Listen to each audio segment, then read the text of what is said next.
আমি কি তাহলে ফাইনালি বাইক চালানোটা শিখেই গেলাম? আর সেটা জানতে হলে আজকের পুরো ব্লগটা তোমাদের দেখতে হবে। আজকের ব্লগটা শুরুটা একটু অন্যরকম ভাবে হচ্ছে, তো চলো ব্লগটা তোমরা দেখতে থাকো। আর আজকের ব্লগটা বেশ ইন্টারেস্টিং হতে চলেছে, চলো শুরু করা যাক।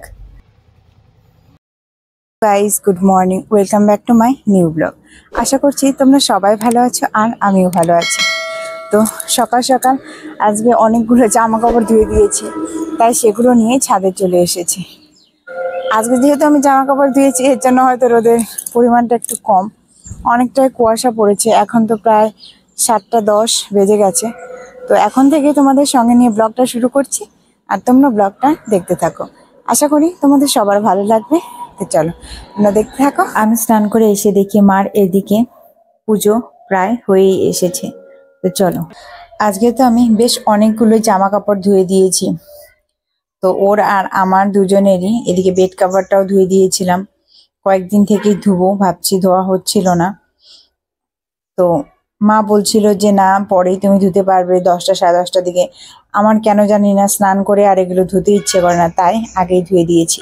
প্রতিদিন তো আমি বোতলে করে জল নিয়ে নিয়ে ফুল গাছে জল দিতে আসি, তাই কালকেও 1 বালতি জল এনে দিয়ে গেছে ছাদে।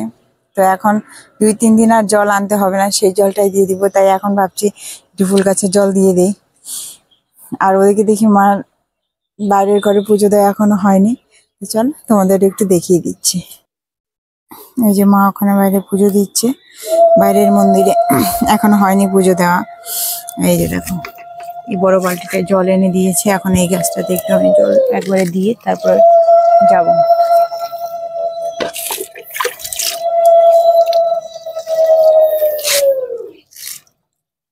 এগুলো মোটামুটি ভেজাই আছে। এখানে আমি রান্নাঘরে। কি? আমি তো, হ্যাঁ। নাও, সকালবেলা উঠেই প্রথমে আমি চাটা করে নিচ্ছি। আর এখন কিন্তু আমি চাটা যতটা না পারি ততটাই চেষ্টা করি যে খাবো না, কিন্তু মা জোর করে তবুও খাওয়ার জন্য। কিন্তু যেহেতু চা খাওয়া খুব একটা বেশি ঠিক মনে হয় না আমার, আর দিন দিন শুধু মোটা।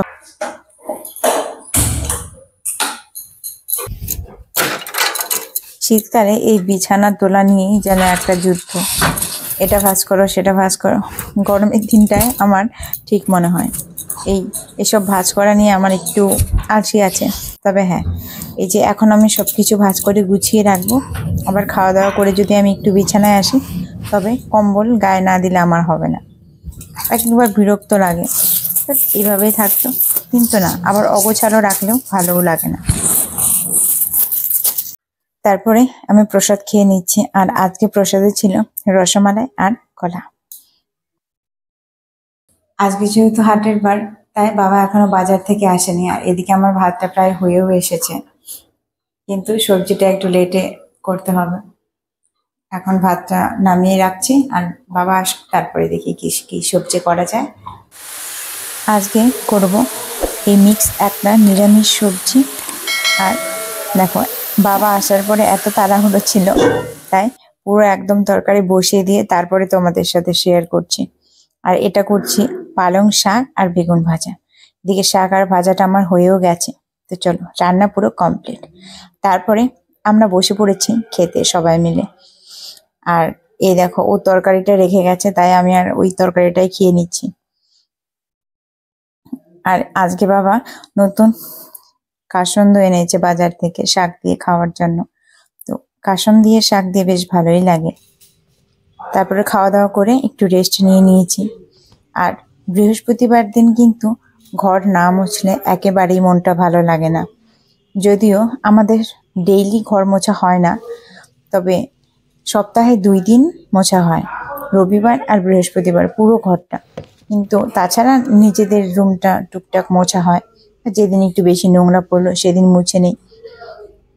আর আমার বরের একটা বাজে অভ্যাস, ও জুতা নিয়ে সরাসরি ঘরে ঢুকে যায়, বলে বোঝানো যায় না। সকালে ভেবেছিলাম যে রৌদ্র বেশি উঠবে না, কিন্তু দুপুর 12টার মধ্যে আমার সব জামা কাপড় শুকিয়ে গেছে। চলো সেগুলোই নিতে একটু ছাদে এসেছিলাম। তো সকালে কুয়াশা পড়েছিল, ভেবেছিলাম হয়তো খুব একটা বেশি রৌদ্র উঠবে না, কিন্তু একটু আবার বেশ সুন্দর রৌদ্র উঠেছিল। 12টার মধ্যেই দেখি সব জামা কাপড় শুকিয়ে গেছে, ওর জাম্পার ট্রাকস্যুট এগুলোও শুকিয়ে গেছে। তো আমি একটু অবাক যে রৌদ্রের পাওয়ার কিন্তু বেশ ভালোই ছিল। আর দুপুরে রান্না বান্না মাই করেছে, আজকে তোমাদের সাথে কিছুই শেয়ার করা হলো না, কিন্তু আজকে স্পেশালি হচ্ছে পিঠে।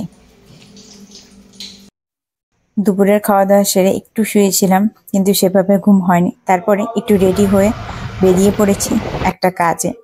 তো কাজ তো কিছুই হলো না যে কাজে বেরিয়েছিলাম।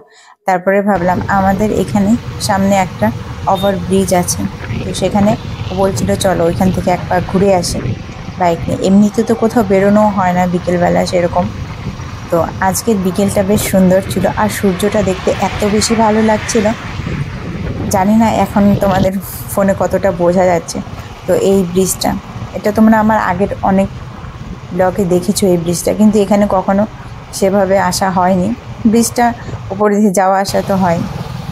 তো চলো ফাইনালি আমরা চলেও এসেছি। এই ওভারব্রিজের নিচে যেহেতু ট্রেন লাইন, তো এখান দিয়ে একের পর এক ট্রেন যাচ্ছে। আর এখানে আর কি দুজনে মিলে বসে একটু গল্প করলাম, বসে তো না, দাঁড়িয়ে দাঁড়িয়ে। তারপরে ট্রেন দেখলাম এদিক থেকে একটা ওদিক থেকে একটা আসতে চলেছে। তো তারপরে একটু এখানে সব দুজনে মিলে আড্ডা দিলাম। আর এখানে দেখো অনেক মানে লোকে আসে ঘুরতে, তো ওই মেয়েগুলো ওখানে রিলস বানাচ্ছিল, তাই তোমাদের একটু দেখিয়ে দিলাম।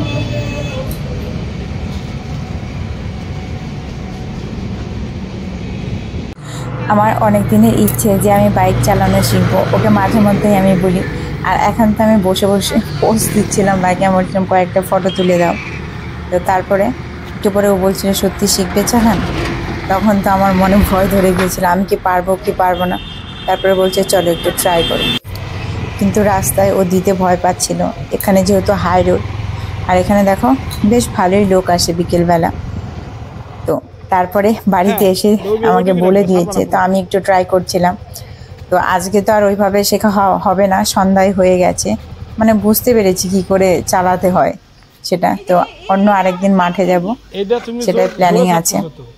তো তোমরা তো জানতেই পারবে, আর যখন পুরোপুরি শিখবো তখন তো তোমাদের শেয়ার করবোই আমি। তো আজকে ভীষণ একটা ভালো এক্সপিরিয়েন্স হলো আমার জীবনে। তো এসে দেখি এদিকে মা পুজো দেওয়া হয়েই গেছে, আর গোপাল কৃষ্ণ রাধারানী সবাইকে শয়ন দিয়ে দিচ্ছে, তাই তোমাদের সাথে একটু শেয়ার করলাম। এখন তো শীত পড়ে গেছে, আর এগুলো মা নিজে হাতে বানিয়েছে, তোশক বালিশ কম্বল, কিন্তু সেগুলো তোমাদের সাথে শেয়ার করা হয়নি। তারপরে আমি ঘরে বসে আছি, আর ঠাকুমা চলে এসেছে আমার সাথে গল্প করতে। আসো আসো, ঠিক আছে ঘুমাও গা গিয়ে। আর সন্ধ্যাবেলা তারপরে দুজনে মিলে টিভি দেখতে দেখতে মালপোয়াগুলো খাচ্ছিলাম। আর আজকের মালপোয়াগুলো বেশ নরম তুলতুলে হয়েছিল। দেখো পৌষ পার্বণে তো সবাই পিঠে খায়, কিন্তু তখনের থেকে অন্য কোনো সময় পিঠে খেতে সবচেয়ে বেশি ভালো লাগে। তো আজকে বেশ ভালো লাগছিল। তো চলো আজকের ব্লগটা এখানেই শেষ করছি। তোমরা সবাই ভালো থেকো, সুস্থ থেকো। Good night. দেখা হচ্ছে নতুন অন্য কোনো আরেকটা ব্লগে।